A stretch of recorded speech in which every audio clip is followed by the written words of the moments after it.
Дорогі друзі, шановні глядачі, радий, що ми знову можемо бути разом. З вами програма «Інсайти». Ми, як завжди, говоримо на важливі і актуальні теми для нашої віри і для нашого життя. Ви знаєте, коли почалася ця збройна агресія Росії проти України 24 лютого, ми всі почали розуміти, наскільки важливою є допомога наших іноземних партнерів. Ми розуміємо, що без їхньої допомоги ми насправді часто не мали би шансу справитися з тим всім злом, яке накотилося на нашу країну. Сьогодні ми будемо говорити, власне, про цю міжнародну допомогу для наших біженців, для наших військових від європейської мережі спільнот. І в гостях сьогодні в нас Гавін Фарлі, який є віце-президентом ЕНС. Gavin, I'm glad to see you and thank you for your coming here. Thank you for your invitation also. It's been wonderful visiting you. So it's not your first time in Ukraine. You was here like 3 or 4 years ago. Yeah. And did you have some fears to come to Ukraine now during the war? Well, yes, of course. Hearing about the rockets coming down, but I kind of thought that in the West it's pretty safe. So that's what I heard, and I think that's the truth. But of course, my wife was a little bit afraid, and also my children. They were saying, "Why are you doing this?" So, but I really felt it was an important time to come and to say to the Ukrainian people that we are standing with you at this time, and especially the refugees, for those people who have been displaced, who have had to run away from their homes, and to support the communities in Ukraine in what they are doing in helping the refugees. So yeah, that's basically just why I'm here. Mm-hmm. So I would say it's really important for us to see you here because, you know, the feeling of being alone is a more dangerous feeling. So when you come, we feel that we are not alone, and that you are able to overcome your fear, and you are able to lose your safety like that and to come. So we appreciate it very much. And you came to be with us and to ministry for children during youth camp. And I would say, I want to say that because of help of European Network of Communities, we were able to invite about 200 refugees, internal refugees, to this camp. And also, it was our first experience inviting children from East Ukraine. So please share with us your impressions. Yes, of course, it's wonderful to meet these lovely young people, and I can't imagine what they have gone through. I've tried to, I don't want to intrude and ask them, but I can see that they have a lot of fears, a lot of worries, but at the same time, they also have a lot of dreams, a lot of desires for their future. And of course, some of them, they want to stay in Ukraine. So some of them are looking very positive and saying, okay, God has given me a new situation. I need to get used to this new situation. But others say, I want to go back to my city because I love my city. I love the place that I came from, and I want to, they have good memories of their city, and that's nice. So yeah, it's very heartbreaking seeing what they've had to leave their cities and to start all over again. But yeah, I know, as you say, God is with us, or God is with everybody, especially refugees. And God has been with His people when they had to flee into another country. And there's always been a history of where no matter what desperate situation we are in, we can always call to God, and God says, I am God Emmanuel, I am God with you. You do not have to be afraid. I will be with you. I'll take you by the hand. And so that's hopefully my reason why I've come here, to say God has a plan for your life, for the lives of these children. God wants to heal them. It's not right what they have gone through. And God is there for them. And I hope they will call out to God to help them in this time. Thank you, Gavin. And I also know that communities, NC communities in Vienna, invited many refugees from Ukraine, and you hosted them for a long time. Please tell us how it was at the beginning. So what were your feelings, and how did you manage everything? So we know that you hosted, but we don't know how it was internally. Yes. No, of course, whenever there's a need and whenever there are people in need, one changes your lifestyle and makes room for people in need. And that's what our people in our community did. They really went out of their way to make place for them, not only with us, but other people. And so, yeah, we had to adjust our lives to help them to settle down, to find their place, to find a place to stay, make sure to go to the bank, to do everything. Luckily, I can do that because I'm full-time missionary. But for my wife, who is a school teacher, it was quite difficult because the families in Ukraine, I think, have a different schedule and than we have. So when my wife came home, the children woke up. So it was quite difficult for her. But because she came home from a heavy day of school at 6 o'clock in the evening, and there was lots of life at the home. But yes, we went through that, and we thought it was an important time to make sure that these people feel welcomed and that there is a place for them. How many people were hosted by your community in Vienna? Approximately. I think there was about 10 to 20 people. I mean, one family had 6 people. Another family was a family of 4. Another family was also 4. So there were quite some. And what change in your understanding of Ukrainians it causes after the time of being together? Well, of course, we got to understand the political situation a little bit more, but we also understood that there's not much difference between Ukrainian people and us. We have the same values, and we have the same desires, and it was lovely to have the Ukrainian people with us. And sometimes you think because we don't meet each other that they are different than you. But actually, that we're all the same, and we love the Lord Jesus together. We can worship together. We can pray together, and it was lovely to pray together with the Ukrainians. They had lots of life, and they actually have a lot to give us in the West, I think. And so I wish that even through this difficult situation, even the many refugees going over to different places, that the Ukrainians will bring their life that they have, their faith that they have, to the West.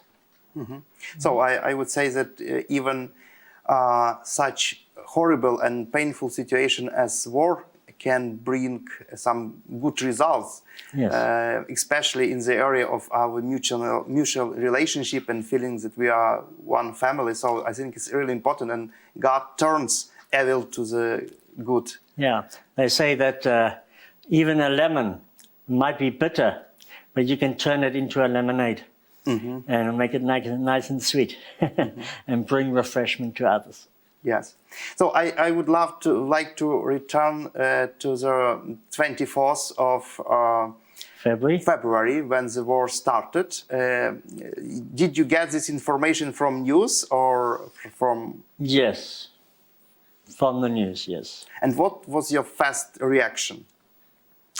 I said, "Oh my gosh, oh my gosh, what's happening here?" And especially when the Russians started bringing all their cars and all their tanks and up to Kiev, I said, "This is a catastrophe." Did you have feelings that Russians can go further to Poland or even Austria? No, I don't think so. No, I don't think so. Of course, Ukrainian, because we have relationship with Ukraine, that was the first thing on our heart. And I think we are very connected to Poland and connected to Slovakia. And we would stand firm, I think. But yes, of course, it's very unsettling and doesn't give us peace for what is happening in Ukraine, and it affects the whole of Europe, definitely. Yeah. So yes, we have fears in that way. We hope that it doesn't develop into a third world war, which it could if people don't de-escalate. We need to de-escalate and make sure that peace is somehow possible.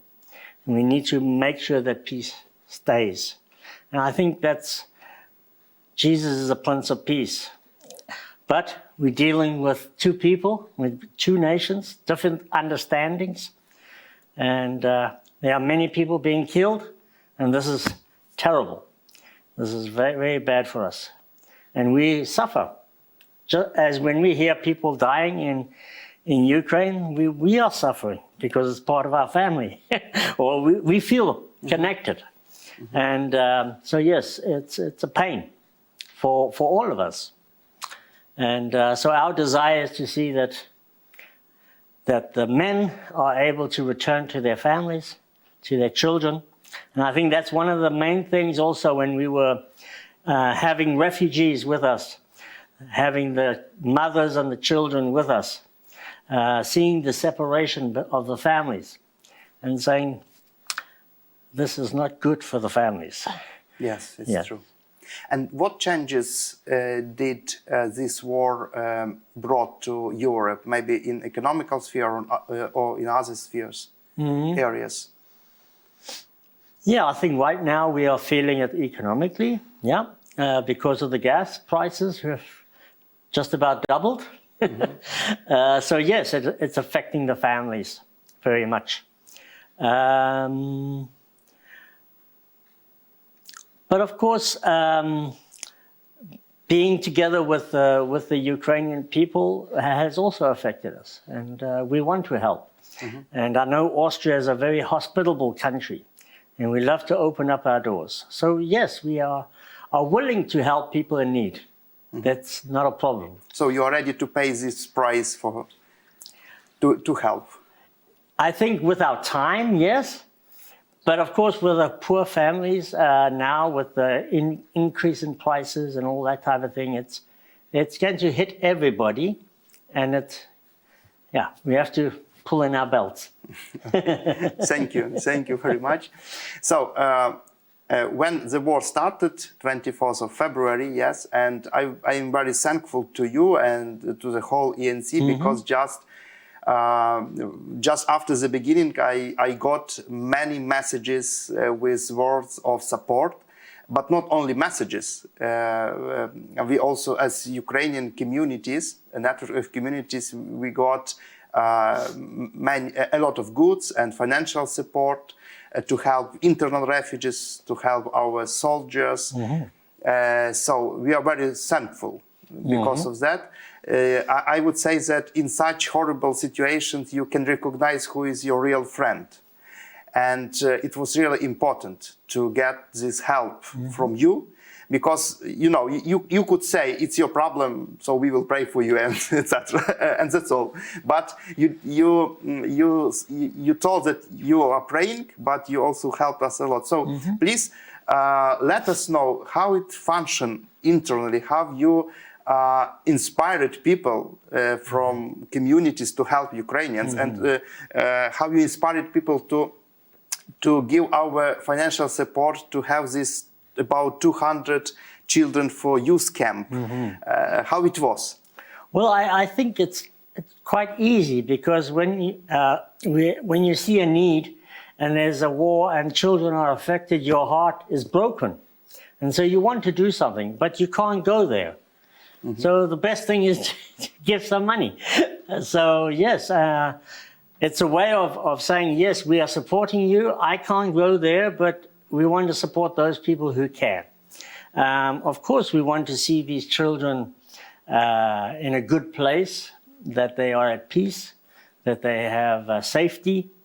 And so, yes, we are willing to give what we can to be able to provide that, not only for their physical well-being, but also their emotional well-being, in offering psychological help. Of course, we want to help. It's not a question. You know, love without deeds is nothing. Yeah. Absolutely nothing. You know, what good is your faith? What good is it when you can't do anything? So, yeah. So many people can't travel here, or are also afraid of traveling here, but they can give their goods. And that's, I must say, one thing which is really positive, which I see in Austria. They are very hospitable, and when they see a need, they give. So I think this was the case with Austria. I think this was the case with Poland. Poland has been extremely helpful, excellent. And we just let the people know in all of our communities. We just said, and you even asked them for help. And it wasn't a question. Yes, of course, we will help. I don't even think we had to pray about it. Yes, because I was really impressed how much we got from you. You know, it's really was very impressive, and it was very helpful at the beginning of the war. You know, because if we speak truth, is to say truly, we were not ready for this war enough. So at the beginning of the war, it was really important to get this help. Now it's much easier, but at the beginning it was really many needs. Yeah, but we have to say thank you to you as well, because you did the work. It was a lot of hours, a lot of traveling, a lot of taking supplies to the east. It was you had to go through the danger of maybe hitting a mine or whatever the case may be. Some of your community members are on the fighting, and so, of course. So I want to say thank you to Ox for what you're doing for the people on the border, and for these children.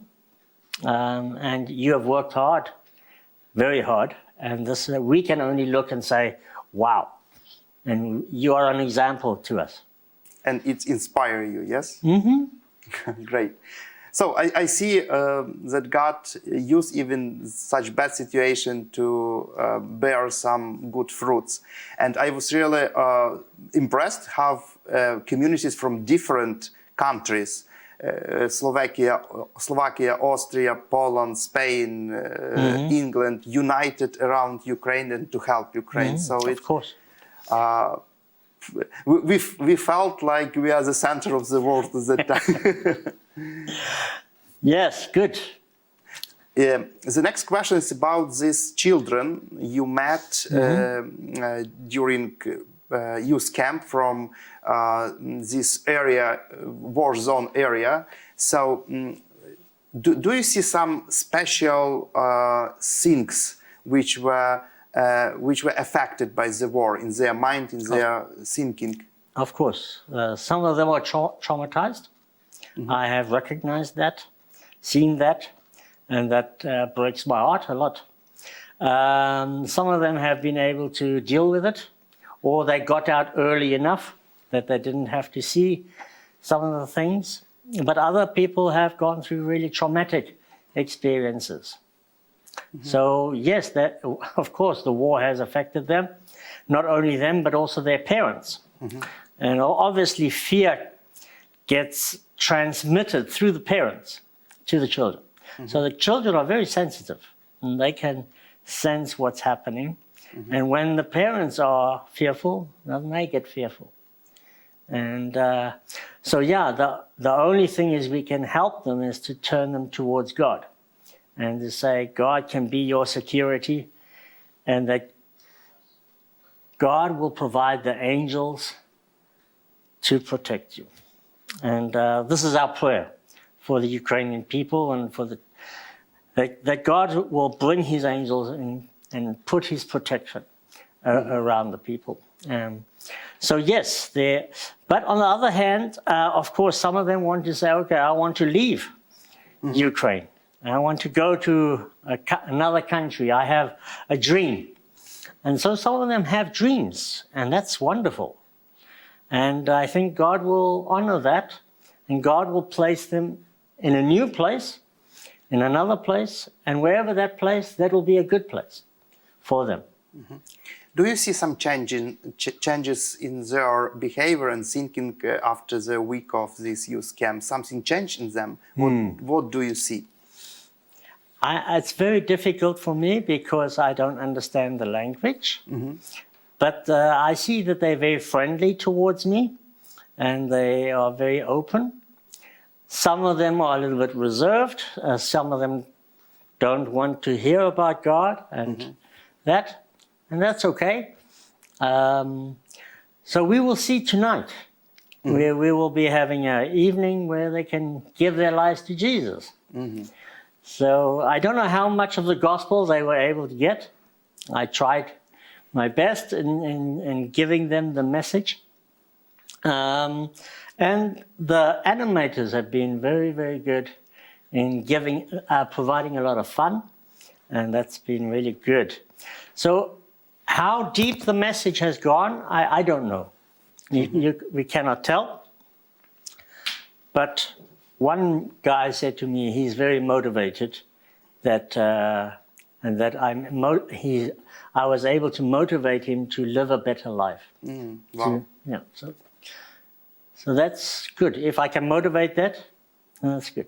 So I hope we will see more fruits later, because it's the time when you are investing into them, and God will grow it up. It's seeds that are planted.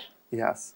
So thank you, Gavin, very much for your coming to Ukraine, for your help, for your open heart. Thank you to the whole ENC, European Network of Communities, and to all communities who helped us in this difficult time. We appreciate it really very much, and God bless you and lead you. You are welcome, and thank you to all the people who have been working so tirelessly in serving other people in difficult situations and often very traumatic experiences. So I want to say thank you to the Ukrainian people. So thank you for your work. Thank you. And thank you for your community. Дорогі друзі, знаєте, от слова вдячності, вони завжди є дуже важливими. Ми часто не помічаємо тих добрих речей, які отримуємо, і забуваємо дякувати. Я сподіваюся, що наша сьогоднішня розмова також надихне вас оглянутися праворуч, ліворуч, побачити тих людей, які вам допомагали, і сказати їм просто дякую. Дякую будує стосунки і розвиває нашу любов один до одного.